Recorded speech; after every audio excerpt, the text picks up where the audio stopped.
ইস্টবেঙ্গল কিন্তু ট্রান্সফার মার্কেটে শেষ মুহূর্তে বড় চমক দিয়ে দিল। জাতীয় দলের সেরা প্লেয়ারকে সই করিয়ে নিয়ে কিন্তু শক্তি বাড়িয়ে নিল কার্লেস কোয়াদ্রাত। তো কোন প্লেয়ারকে সাইন করানো হয়েছে ইস্টবেঙ্গলের তরফ থেকে জানার জন্য এখনই চ্যানেলটাকে সাবস্ক্রাইব করে নাও, তাহলে ইস্টবেঙ্গলের সমস্ত লেটেস্ট আপডেট পেয়ে যাবে।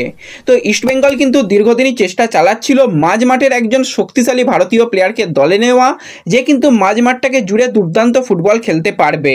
তো সেইভাবেই কিন্তু ইস্টবেঙ্গল এবার অফিসিয়ালি সিগনেচার করে নিয়েছে 23 বছর বয়সী ডিফেন্সিভ মিডফিল্ডারের প্লেয়ার জিকসান সিং।